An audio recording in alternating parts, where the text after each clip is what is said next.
Today, our tour takes us to one of the most fascinating countries in Africa. At the southern tip of the continent is a country with some of the most fascinating, dangerous wild animals on the planet, as well as magnificent mountainous landscapes and a proud population that has faced many terrible hardships.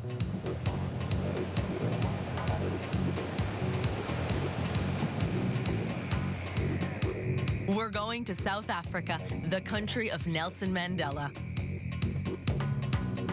Our tour will take us over thousands of kilometers, stopping at some of the most impressive wildlife reserves on the planet and coming into contact with a proud and welcoming people.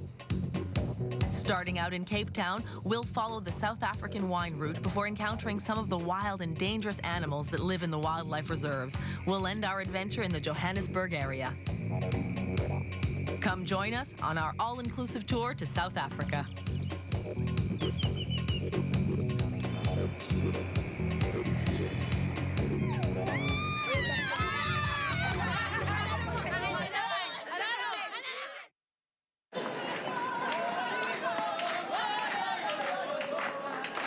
To begin the tour, we arrive in the city of Cape Town. After a full day of flights and plane changes, we are finally on board our tour bus, which will bring us directly to our hotel.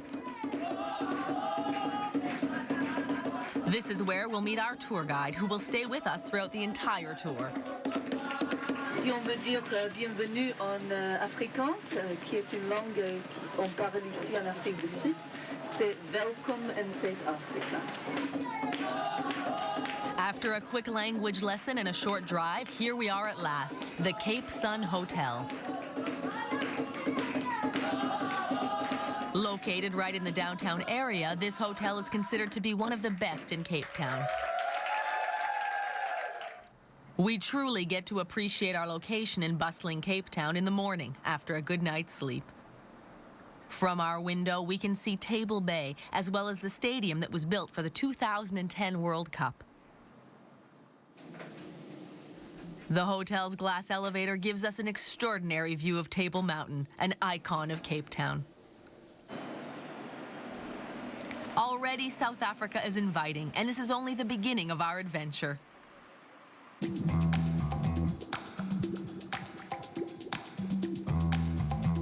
On our first day, we head for a city called Franschhoek, about 80 kilometers away from Cape Town.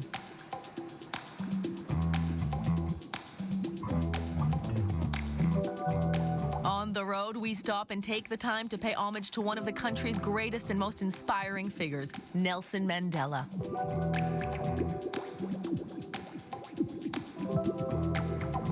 We are close to Paarl in front of Drakenstein Prison, formerly known as Victor Verster Prison.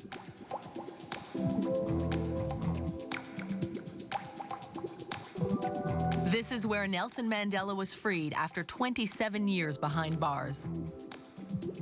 This minimum security prison was Mandela's last place of incarceration after serving time at Pollsmoor and the notorious Robben Island prison. Mandela spent his last 3 years as a prisoner here, as well as the first minutes of his life as a free man. He was officially freed on February 11th, 1990. This day became a turning point in the national journey towards the end of apartheid, which was officially abolished on June 30th of the following year. The immense statue in front of the prison is more than a tribute to Nelson Mandela. It's the symbol of the suffering of a nation that could finally see the true definition of equality.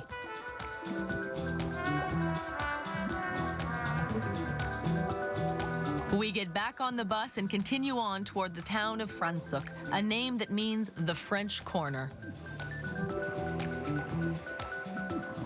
Faced with persecution, many Protestants emigrated from France in the 17th century, coming to settle in South Africa. These Protestants were called Huguenots, and this museum records the history of their adventure. The Huguenots were welcomed by the Dutch government of the time, who allotted them land to farm.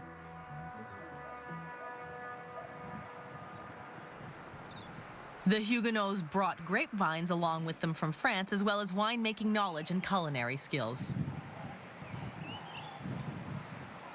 Since their arrival, this area has been considered the wine and food capital of South Africa. Here we find several of the best restaurants in the country, as well as some excellent wine. As South African wines become increasingly well known in the international market, the South African wine route has started to attract more and more visitors. It's becoming a popular hub for enotourism, a fancy term for wine tasting tours. Our next destination will allow us to indulge our inner connoisseur. We're stopping at a historic winery, the Nietlingshof Wine Estate. Founded in 1705, we approach the winery through its iconic avenue lined by stone pines that brings us right up to the magnificent manor house.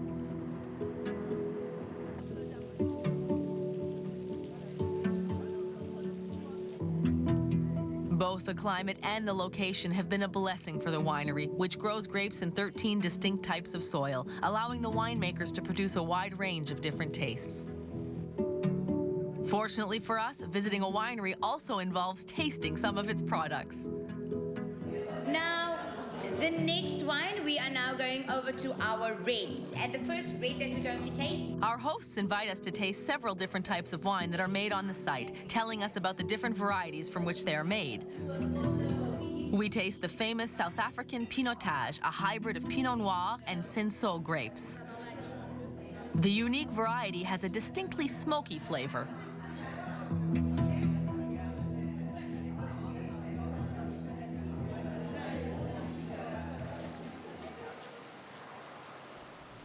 Even at this time of year, with the grapevines dormant until the next growing season, Cape Colony and Franschhoek are idyllic spots to visit.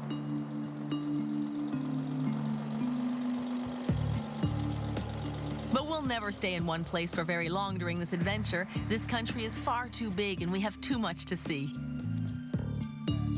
At the end of the day, we take advantage of cocktail hour at the splendid bar back at the Cape Sun Hotel.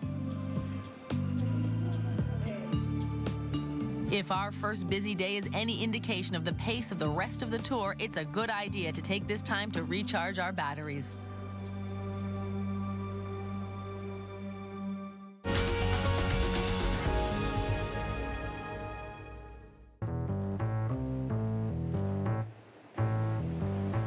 A new day dawns in South Africa. Today we'll get back on the road to visit two of the most iconic locations in the country, Cape Point and the Cape of Good Hope.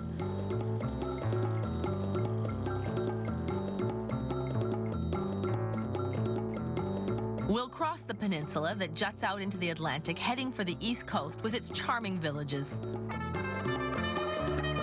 But before the drive, we'll take a quick stop at Hout Bay, a typical fishing village. Hout is an Afrikaans word meaning wood, but today it's not the forests that draw people here, but rather the drumbeat. We'll take a short excursion along the shoreline.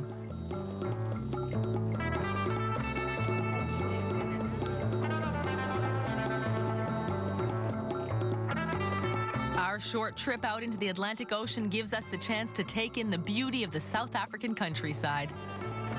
It's also the best way to get a look at the most famous inhabitants of the nearby islands. These are the South African sea lions, locally called Cape Fur seals. The marine mammals are attracted to these islands by the abundance of food. Their diet mainly consists of sardines, anchovies, mackerel, and squid.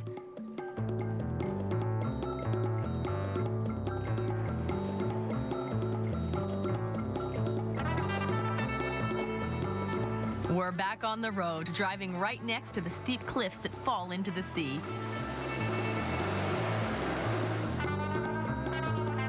Our drive is almost as exciting as the destination.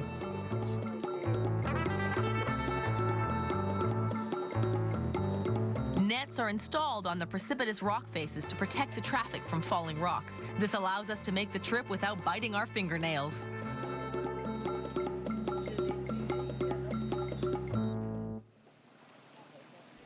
On the other side of the peninsula, we arrive at the charming village of Simonstown.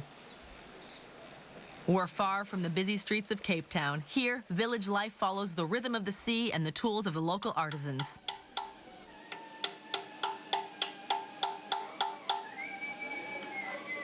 This artisan's workshop produces some excellent sculptures. But again, we can't stay long. We have a date with the tip of Africa.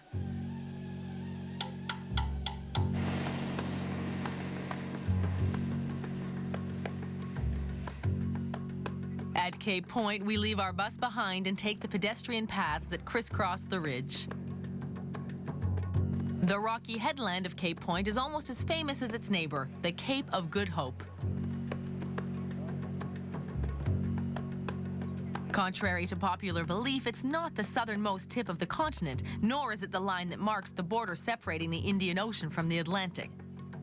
Cape Agulhas, situated 150 kilometers to the southeast, holds that particular honor. But this is by far the more famous spot, which has long held a privileged place in popular imagination. We admire the Cape Point Lighthouse, as well as the variety of plants and animals local to this windy headland.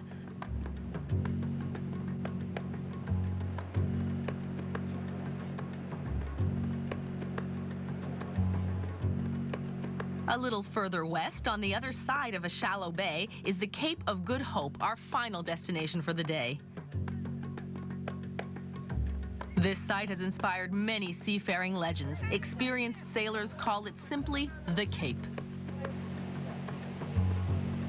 It's much easier to get here over land than to reach it by boat. The waves and reefs surrounding the Cape are unforgiving. We celebrate the occasion with a glass of bubbly and a local culinary specialty, dried meat called biltong.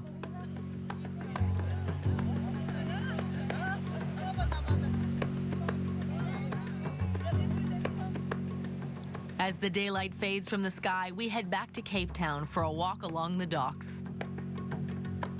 We need to work up an appetite because we have a very special meal in store. This evening, we'll head to the Africa Cafe, a restaurant that specializes in traditional African food. On the menu, Congolese salad with a tropical vinaigrette, as well as a dish made with antelope meat, Ethiopian chickpea cakes, fresh fish, delicious curries, and even an Egyptian dish from the other side of the continent.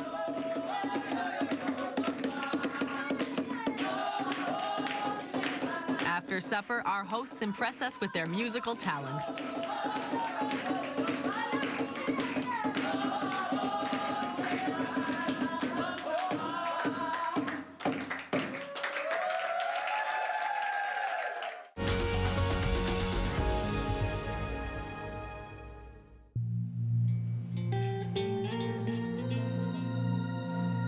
This morning, we'll leave Cape Sun Hotel and head for our next destination, the city of Durban. Situated 1,500 kilometers away, Durban is the heart of the South African East Coast. And of course, our first stop is the beach. It's still early when we reach the famous Golden Mile, a wide promenade stretching along the coast. The coastline is dominated by hotels, amusement parks, restaurants, and countless small local shops. The promenade was built in the 1970s. It's still a very popular tourist destination, not just for foreign visitors, but also for South Africans who come here on vacation from Johannesburg and other cities.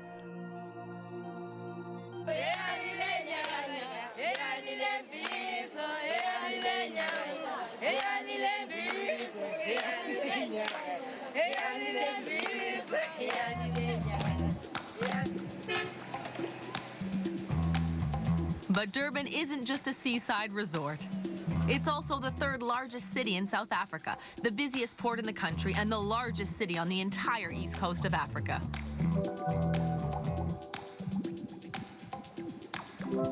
Europeans came here in search of ivory and furs.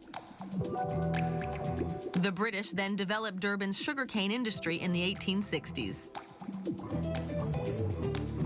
Many laborers were recruited from India by the English to work in the cane fields, and today Durban has one of the largest Indian populations outside of India in the world. The city's multicultural context is on display, especially at the Victoria Street Market. Nice one, nice natural crepes. This is garam. The market is constantly buzzing with activity, and it's a good place for visitors like us to discover the colors and flavors of South Africa.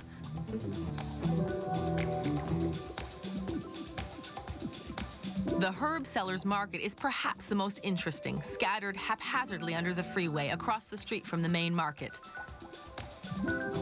While it's called the Herb Sellers Market and a wide variety of herbs are indeed sold here, you can also find almost anything else, including sandals that are handmade out of old tires.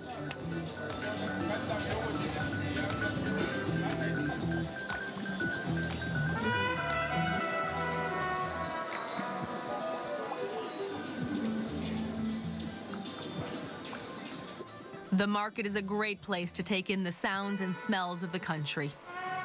Another good way to get a taste of South African culture is a stop at a local restaurant, and so we return to the coast of the Indian Ocean.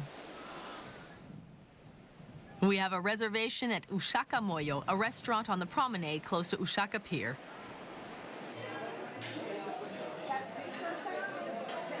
The word moyo means soul, and this restaurant is full of African soul, thanks to the artistic touches everywhere you look.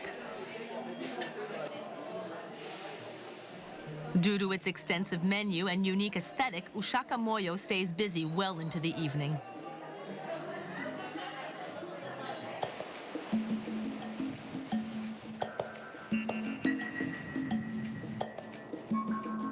Durban is known for being the gateway to the Zulu kingdom, and now it's time to discover this mythical part of South Africa ourselves.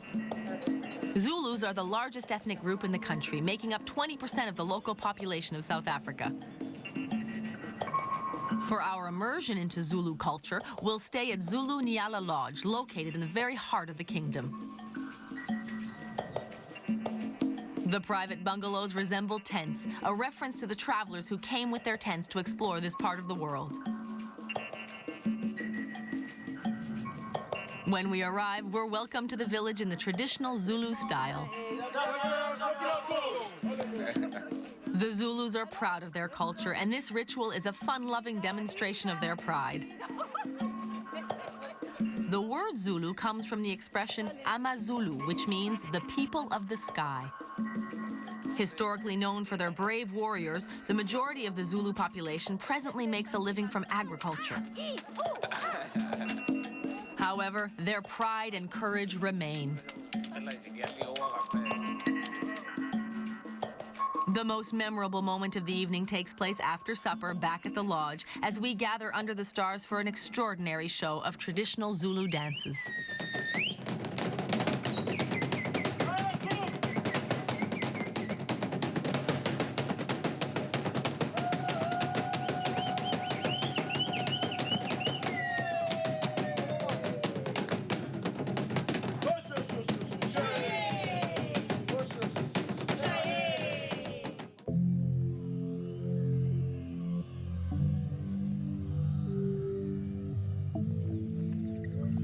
A promising new day dawns in the Zulu kingdom. Today, we're off in search of the local wildlife.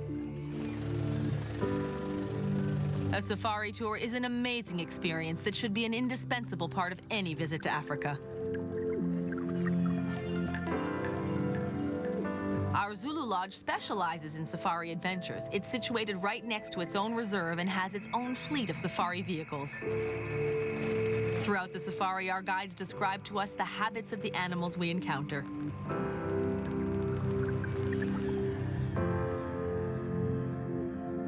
Although we have an exciting day ahead of us, our adventure begins in silence.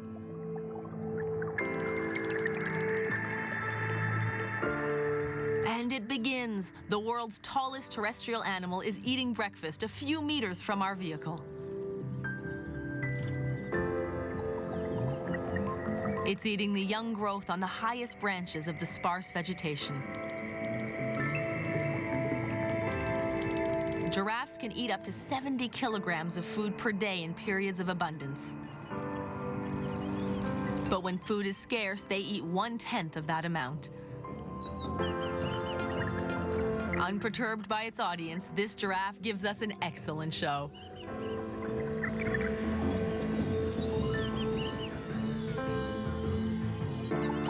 Further down the road, we have a glimpse of a rare scene. Two cheetahs are loitering by the reserve fence. These brothers are attracted by a female and her young on the other side. These African sprinters don't take easily to being fenced in. The reason why they stay together is their safety. They're protected together for survival and also for hunting.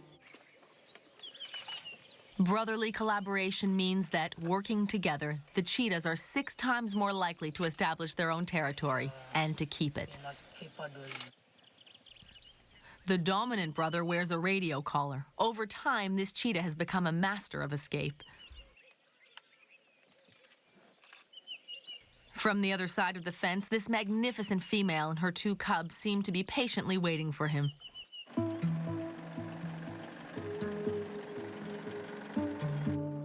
Continuing on our safari, we come across many other inhabitants of the African plains. The zebras and buffaloes are also having breakfast. On safaris like this one, the early risers are the ones who see the most animals. Throughout the safari, our guides take care to point out all the animals in the reserve.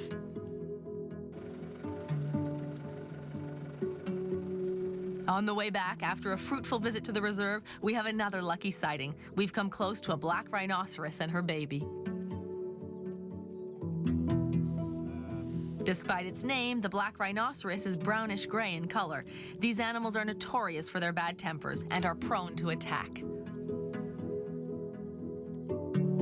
We must be careful because the black rhinoceros, which has poor vision, can run up to 50 kilometers per hour and will charge anything that moves.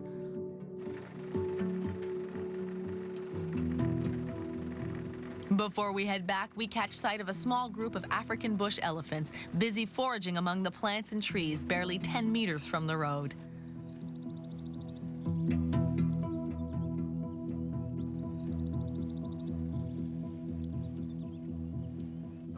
The African elephant is the largest land animal on the planet, their weight sometimes exceeding 6,000 kilos.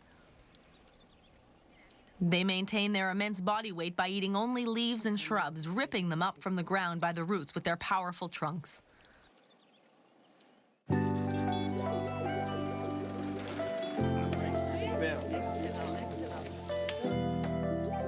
The exciting safari has only whetted our appetite for seeing more African wildlife. We now head for St. Lucia in the north part of the Zulu Kingdom. St. Lucia is right close to Lake St. Lucia, the 3rd largest lake in South Africa. This impressive aquatic reserve takes visitors on a boat ride to see the residents of the lake.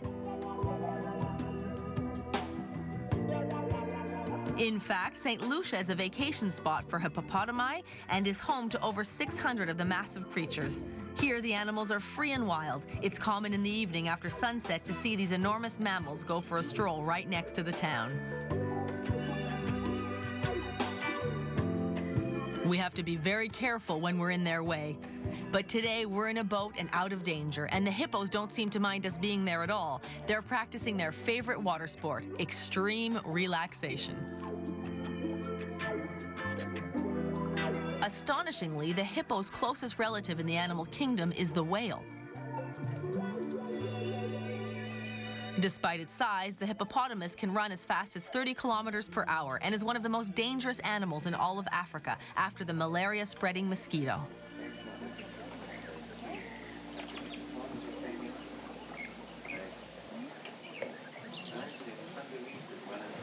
African fish eagles are perched in the treetops around the lake, waiting for the right moment to snag a catfish from the shallow water. Nearby, reptiles that seem to come straight out of the Jurassic period are lying low on the banks. Nile crocodiles, which can easily grow to be 4.5 meters long, scan the water. They are ferocious carnivores. These monsters remain a real threat to Africans, and hundreds of fatal attacks take place in Africa each year. But today we're in good company. We have nothing to fear.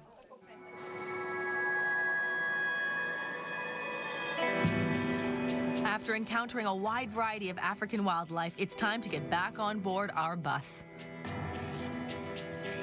We have many kilometers to go before we reach our next destination. We'll spend the night in another country, Swaziland.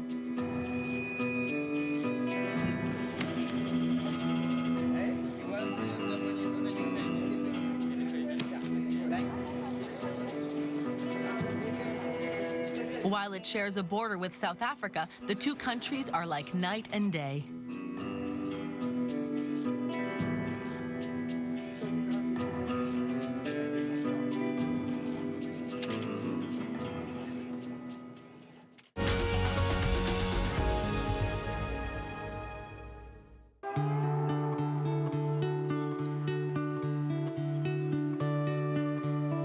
The Kingdom of Swaziland is a small landlocked country in eastern Africa. Bordered by South Africa and Mozambique, the country is an essential stop on our way to the northern part of South Africa.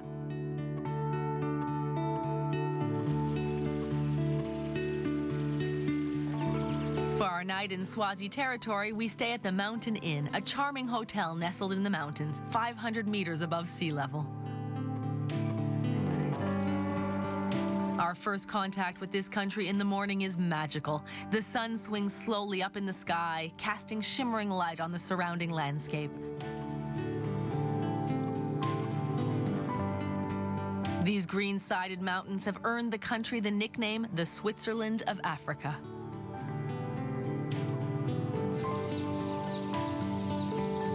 The kingdom of slightly more than 1 million inhabitants is governed by King Mswati III.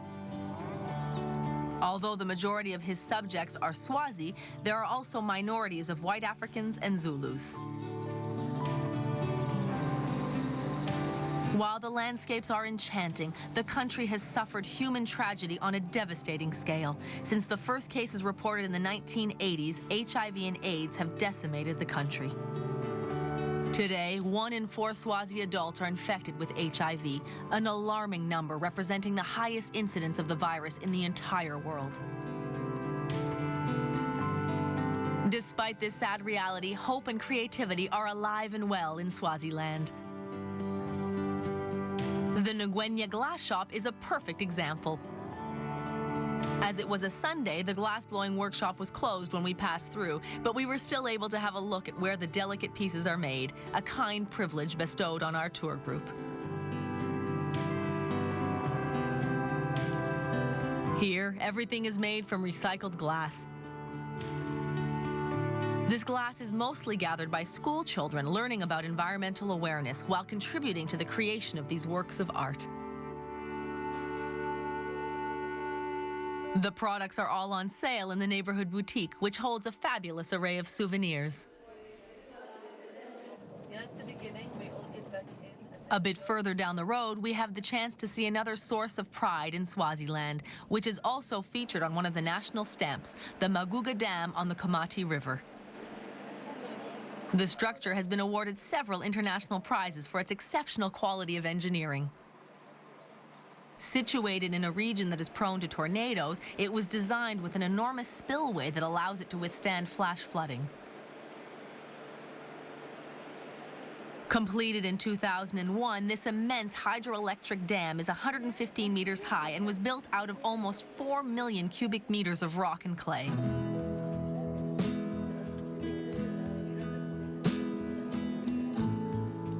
Our sojourn in Swaziland was brief. We're already heading back to South Africa to visit the largest animal reserve in the country, Kruger National Park. Once we're past customs, we stop off at Hazy View.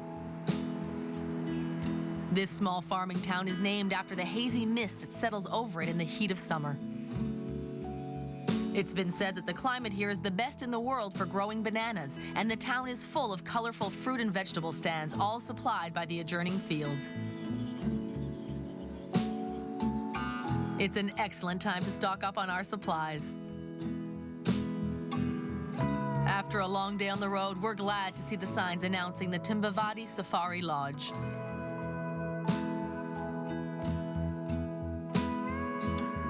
On arrival, we're welcomed by an enthusiastic terrier who seems ready to take on an entire rugby team. After a welcome refreshment, we head towards the lodge's private huts. These thatch-roofed huts are adorned with colorful African designs. And inside, they are clean, cool, and comfortable, a modern but relaxing sanctuary.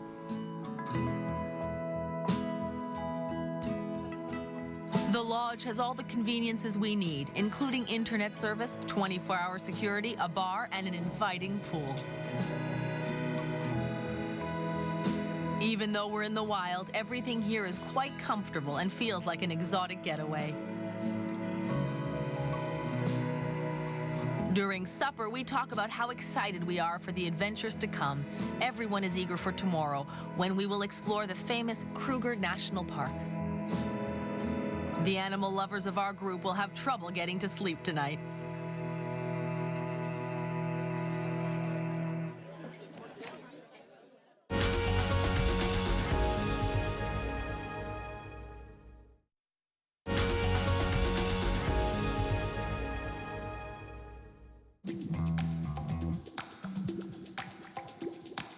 Today, we'll spend the day in Kruger National Park for a spectacular photo safari.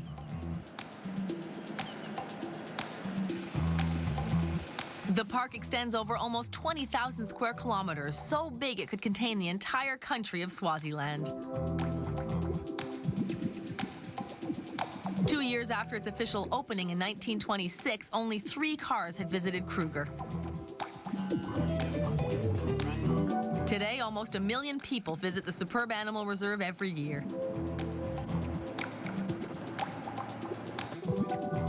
As we drive deeper into the park, enormous African buffalo cross our path, chewing their breakfast.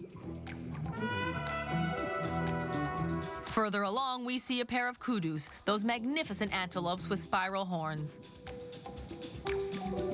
Soon after, we come across a small group of impalas, the most numerous kind of antelope in the park. The male, the one with the long horns, walks along with a few females, looking for a place to graze. There's a joke among South Africans that the gnu, with its black tail, its horse-like body, its bovine head, and its antelope's legs, is made up of other animals' spare parts. During its annual migration, the gnu is like a walking buffet for its many predators. But today, they're under no threat from us. The warthog is an animal with very poor vision, which is a good thing as it allows us to observe him without being seen. Many safari lodges use warthogs as landscaping tools. They take better care of the grass than a lawnmower.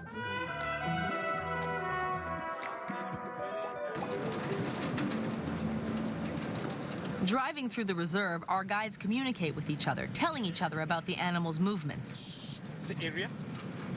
This morning, news circulated quickly about a small group of lions busy devouring a buffalo that was killed during the night. Already eaten a lot of food. So already out.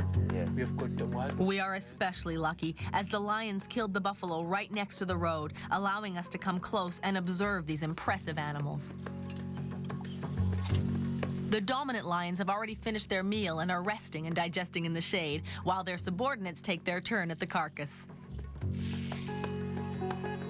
An adult lion can eat as much as 34 kilos of meat in a single meal. They will then sleep for almost a full day and continue to take it easy for the entire following week.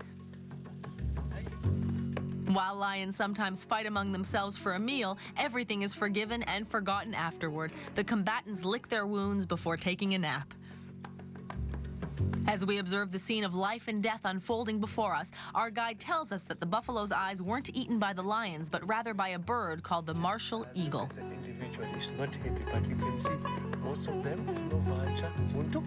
There is no. This eagle is known for swooping down to pluck out the eyes of another animal's fresh kill. Soaring up and letting it trip. We continue on our way, leave the king of the beasts to relax and digest.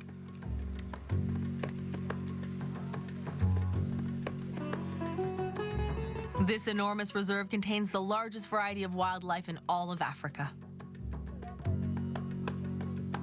In certain months, bird watchers can observe up to 200 different bird species here.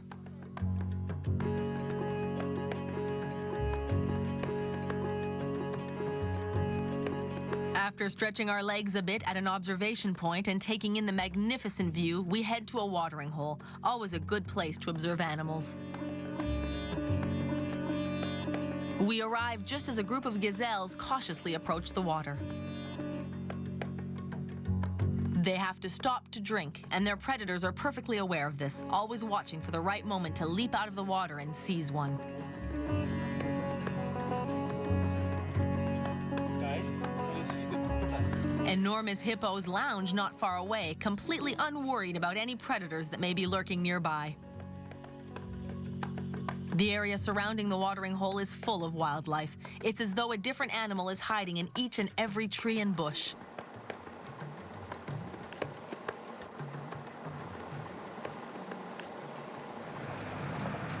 Welcome to the Olifants River.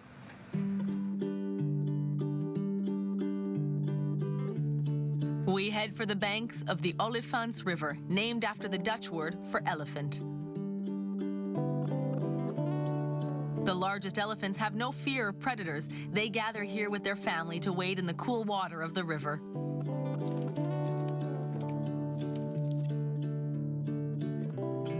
Other animals, like zebras and gnus, follow the troop closely.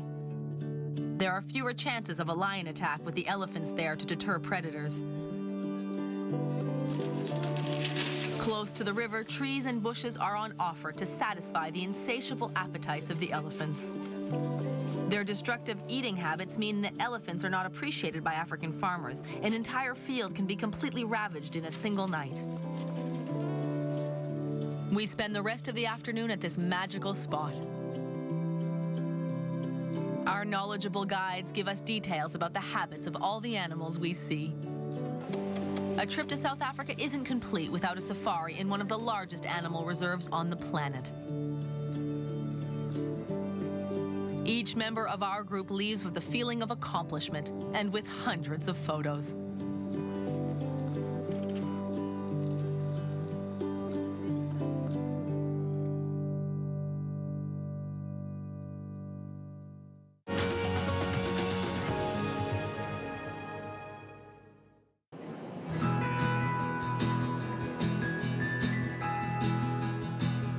We're not far from the end of our tour. Today, we'll leave the Kruger Reserve and travel one of the most beautiful routes in Africa.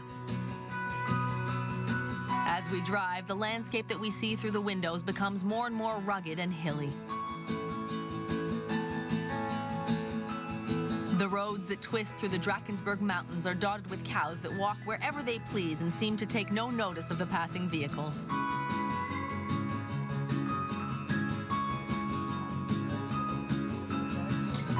From afar, we can see three rounded silhouettes called the Three Rendezvous, enormous circular rock formations that tower over the famous Blyde River Canyon.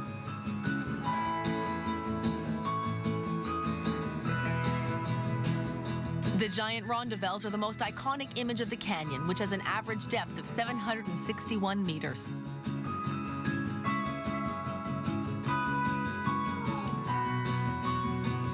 Blyde is a word that means happy, and we are indeed quite happy to gaze in wonder at this panorama in this beautiful part of Africa. It's amazing to think that the slow process of water erosion over millennia sculpted the canyon. The force of water and motion over the rock is illustrated at a place called Bork's Luck Potholes. These amazing geographical phenomena are located where the Blyde and the Tror rivers meet. They are the result of eddying currents of water that have carved enormous holes in the rock over the ages. A bridge and a lookout point give visitors a magical view of this unique and constantly evolving natural spot.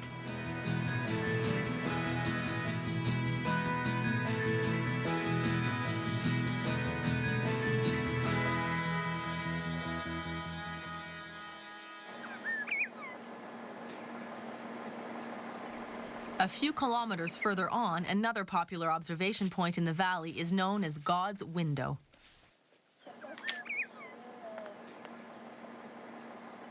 Here we have a spectacular view from the top of a 700-meter cliff. God's Window appeared at the end of the cult film, The Gods Must Be Crazy. After our pilgrimage to Blyde River, we stop for the night in the town of Pilgrim's Rest. The entire town was declared a national monument in the 1980s because of its historical significance as the hub of the South African gold rush at the end of the 19th century.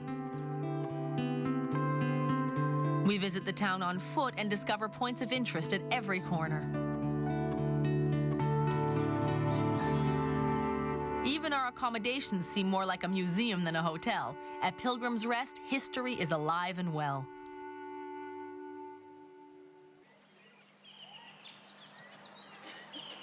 This morning, we're up at dawn for the last leg of our journey to the Greater Johannesburg area.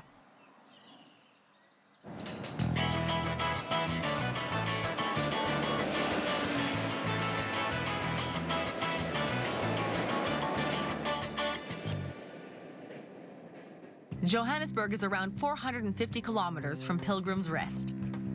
But our destination today is outside of the metropolis. Today, we'll stop in Soweto, the best-known township in Africa. The South African townships are urban areas that were once reserved for non-whites. Welcome to Soweto! Soweto! Soweto, baby! Yeah! In fact, they are underdeveloped shanty towns or slums where black South Africans were forced to live under apartheid. This is where the battle for racial and economic equality started during the Soweto uprising in 1976. Here we can see the family home of Nelson Mandela.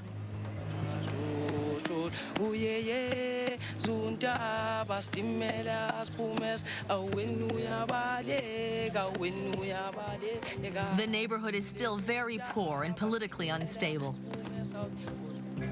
But the people here don't bow their heads in despair. The young men in the townships don't have many employment opportunities, but they get by as best as they can. They offer to wash any car that stops close to them. They earn a little money, and the rest of the time, they play dice or carry on their African traditions. Spontaneous demonstrations of joy are not uncommon among the South African people. Even those with little money welcome strangers with open arms, eager to share their rich culture.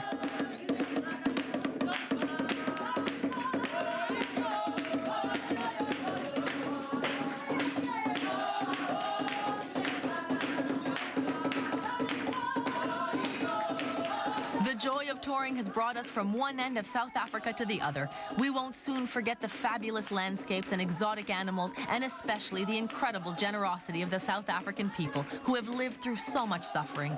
Pack your bags and keep your eyes open. We have many other adventures in store.